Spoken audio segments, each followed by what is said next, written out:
What's up, fellow classers? It's Apollyon here, and take a look at this. I mean, really cool. We already did the war recap. If you guys haven't checked out the video out of Clantanemo Bay, check it out. Really, some great attacks all the way from 11s to 11s down to 9v9s. But I wanted to focus on our 10v10s this war, especially, or this video, especially KC, as you can see right here, getting a six-pack, a 10v10, which I can't remember the last time that was done. Maybe when miners were broke, or when witches were broke, like forever ago, where you could just drop them, go get coffee, come back and collect your 3 stars for each attack. But it's been a long time since then that we've had a six-pack 10v10. So props to KC, and not to steal any of his thunder, we're going to show another 10v10 after his 2 attacks. We did get 4 10v10s this war, which super proud of those guys. Really good job. We already showed one of the 10v10s on the war recap, so why don't we just jump right into it and check out the first one at on number 17. And there's so many cool things about this. First of all, 6-pack 10v10 is it's been done before, but it's very difficult. Secondly, he does it with 2 different styles of attacks. So he's not just using La Lune or bitch attack or something like that. He's using a La Lune this time, and we'll see what he uses on the other. I forget what he uses on the other attack, but not mixing strategies up to get that 6-pack. So really looking at the base, looking what's the best attack strategy for it, and going for it. So we've got the rage already going in with the jump.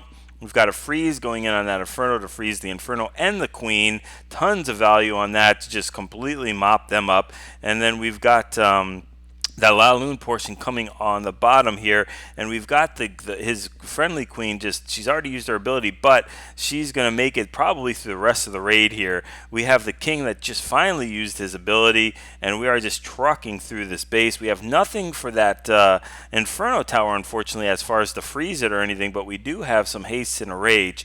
So there we go with the haste and the rage to really get through to that Inferno tower, and then under the rage they're going to make it all the way to that air defense, and then all we have to do is really worry about that lava hound in the clan castle. That's pretty much it. That's just doing a little bit of damage to that king and bowlers, but really nice plan. I mean, he has his queen walking south just to be completely away from that lava hound, so it's just got nothing to do with this attack basically, and just doing so much cleanup. Both of his royals live, tons of loons.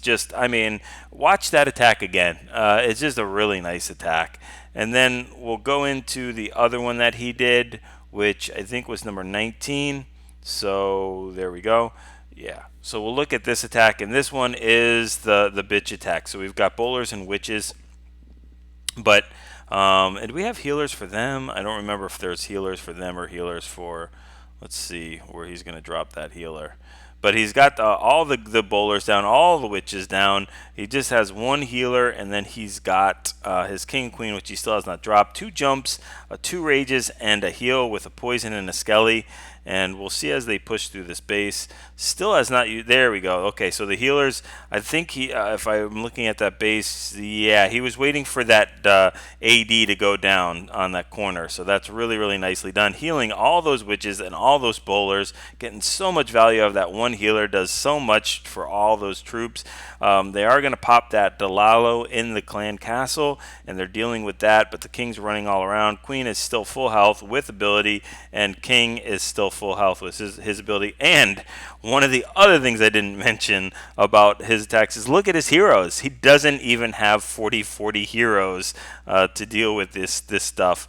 So just, really cool. It was really nice to see. I don't think that these bases are max Town Hall 10s, but you know what? They're not low Town Hall 10s either, where they have a lot of the Town Hall 10 defenses. So we're still chugging away with the queen. Hasn't used the ability yet, but is going to have to in just a second. There we go. Pops the ability, and we've got a bunch of witches and bowlers coming into this base. Got the king still tanking. He has used his ability, but he's going to be able to tank for quite some time with these. Unfortunately, that queen is really not going to do anything. She's just going to get caught standing behind the wall and get cherry picked out there, or sniped behind that wall. We've got bowlers, witches, and Larrys just trying to take care of the rest of this base. We still have now 3-point defenses as that cannon goes down, and it's all about distracting them with these skellies. They've got to get in here, and at this point it was really close because if that cannon locks on any of those bowlers or witches, all that DPS goes right down the toilet. But fortunately, they're locking on those skellies, and the bowlers are being able to use their bounce damage to get 2 defenses for the price of 1. Always a great sale, the BOGOs. So anyway, great war for KC. Love to see it, man. That's just really, really sweet. And we'll check out the last Town Hall 10 verse 10 because it was a nice hit as well. Let's see what number it was. Number 20. So we're going to check out Mango hitting this base with kind of like a Gobo Laloon. It's just this is why you guys practice this at Town Hall 9s because these attacks are still viable at Town Hall 10 v10s. And Mango's going to show you how to do it here. It's got 2 golems tanking for those wizards and queen coming into the base, and they're going to get 2 air defenses. They're also going to get the Inferno Tower, at least one of the Expos, and the enemy queen. So really, really big value on this kill squad here with just 1 spell and a couple wall breakers. So that king is going to rage up here, and he's going to take that jump into the core, just knock out that queen, probably knock out the king under ability, and take out those 2 royals. We've already got 2 Expos down. All those air defenses on the side. The Inferno Tower is down. So basically, half of the base's defenses are down at this point. So we can start our Laloon deployment coming in from noon, just coming around clockwise right around the base in a horseshoe type of manner. We do have 2 air defenses we have to deal with, but they're easily hasted in. They're almost directly targetable, so it's not a really big deal to take care of them. There we go with 1, and then just in time that the hound pops, and then we've got them taking out, well, we actually have like 10 of them taking out that air defense, and now we only have to worry about this Inferno Tower. I think there's like 8 or 9 loons still left over, maybe less, whatever, but they're dealing with that Archer Tower. They're not going to be able to be stopped, and then we've got our 3-star hit here. So just love to see these type of things. Really, really nice, especially not even the spam attack.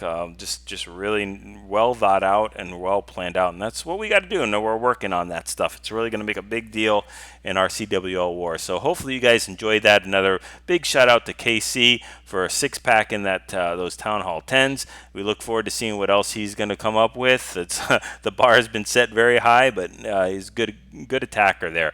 So anyway, like, subscribe if you haven't already. Share them with your clan mates. You guys, these are great attacks, great strategies. Go ahead and get used to these. Practice them on your friendly challenges. It's the only way you're going to get used to the timing and everything like that. But go ahead and get those 6-star clan wars and practice those 3-star attacks.